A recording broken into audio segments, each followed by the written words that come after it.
O Brasil ultrapassa a Itália e se torna o terceiro país em número total de mortes pela pandemia do novo coronavírus, com mais 1.473 mortes em 24 horas.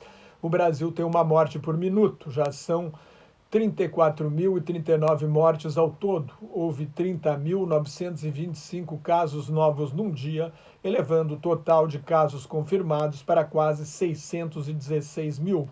Quase 275 mil pessoas foram curadas. Todos os estados brasileiros têm taxas de transmissão acima de 1, ou seja, cada infectado transmite o vírus para mais de uma pessoa.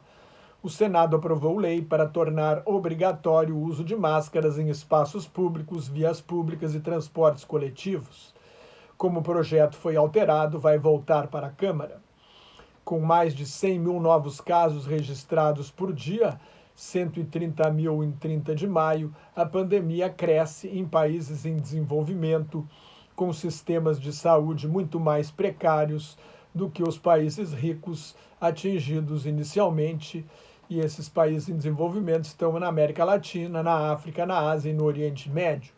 No mundo inteiro, são mais de 6 milhões e 700 mil casos registrados, 393 mil mortes e 3 milhões 252 mil pacientes curados. Dos casos encerrados, 11% resultaram em morte. Os Estados Unidos têm o maior número de mortes, mais de 110 mil, e de casos confirmados, mais de 1.924 mil. A África, onde a pandemia chegou por último, tem 172 mil casos e 4.783 mortes. A Argentina prorrogou a quarentena até 28 de junho. O problema é maior na capital e na Grande Buenos Aires. O relaxamento das medidas de confinamento adotadas em 20 de março será maior em Buenos Aires do que na região metropolitana. Em 85% da Argentina, a situação está controlada. Também há problemas na Grande Córdoba, a segunda maior cidade argentina, e na Grande Resistência, capital da província do Chaco, no norte do país. A Argentina teve 25 mortes num dia, um recorde para o país, e 929 casos novos. O total de casos registrados, 20.197, é menos de 2/3 do número total de casos novos no Brasil em 24 horas. O total de mortes na Argentina está em 809, com uma população 4,7 vezes maior. O Brasil tem 56 vezes mais mortes. O Banco Central Europeu ampliou seu programa de compra de títulos de dívida pública para 1.350 bilhões de euros, cerca de 7.843 bilhões de reais. É uma maneira de colocar mais dinheiro em circulação para estimular a economia. A primeira-ministra Angela Merkel lançou um programa de recuperação da economia da Alemanha de 130 bilhões de euros, equivalentes a 755 bilhões de reais, com ênfase no desenvolvimento ambiental, com carros elétricos e aviões que emitam menos gases do efeito estufa. A Finlândia se juntou aos chamados países frugais, Áustria, Dinamarca, Holanda e Suécia, que são contra o financiamento conjunto do Plano de Recuperação da União Europeia, no valor de 750 bilhões de euros, cerca de 4 trilhões e 357 bilhões de reais, dos quais 500 bilhões de euros, equivalentes a 2 trilhões e 900 bilhões de reais, seriam de ajuda direta, sem contrapartida nem necessidade de pagar. As exportações americanas caíram 20,5% em abril, a maior redução desde que a pesquisa começou em 1992. Do plano de estímulo de 3 trilhões e 300 bilhões de dólares, quase 17 trilhões de reais, aprovados pelo Congresso dos Estados Unidos, já foram gastos 1 trilhão e 120 bilhões, cerca de 5 trilhões e 745 bilhões de reais. Mais 1 milhão e 900 mil trabalhadores pediram seguro-desemprego nos Estados Unidos na semana passada. Desde o início da pandemia, foram mais de 42 milhões e meio de demitidos. Enquanto isso, o patrimônio dos super ricos aumentou em 565 bilhões de dólares, com destaque para Jeff Bezos, o homem mais rico do mundo, dono da Amazon, que ganhou muito dinheiro com o comércio eletrônico, que aumentou sensivelmente durante a quarentena, Mark Zuckerberg, dono do Facebook, e Elon Musk, da Tesla, que lançou o primeiro voo espacial tripulado privado da história.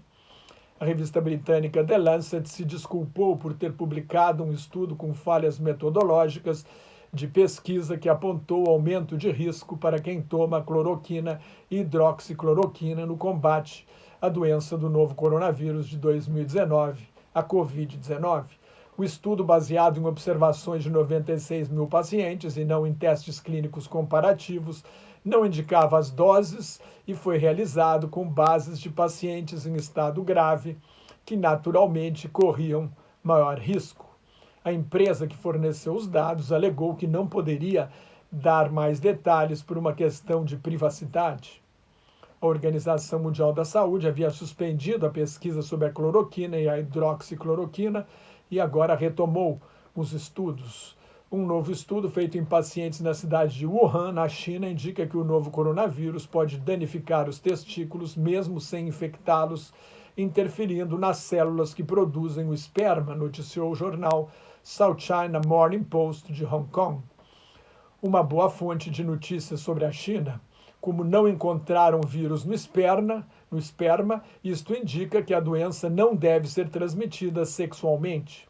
Para encerrar, a boa notícia, o laboratório britânico AstraZeneca, que desenvolve uma vacina junto com a Universidade de Oxford, na Inglaterra, espera ter a vacina chamada de AZD1222 pronta em setembro. Pretende fabricar 2 bilhões de doses, sendo 400 milhões para os Estados Unidos e o Reino Unido e 1 bilhão para distribuir em países de renda média e baixa, que receberiam 400 milhões de doses ainda neste ano. Estas doses para o terceiro mundo, para os países mais pobres, seriam feitas pelo Instituto de Soro da Índia. 2 milhões de brasileiros estão sendo recrutados pela Universidade Federal de São Paulo, a Unifesp, para participar do teste. A ideia é fazer a experiência com profissionais de saúde que estejam na linha de frente do combate ao novo coronavírus. Mais notas e comentários sobre política internacional no meu blog Globalização em Crise, que está em nelsonfrancojobim.blogspot.com, no meu Twitter e no Facebook. Cuide-se, fique em casa se não tiver nada muito importante a fazer na rua e muito obrigado.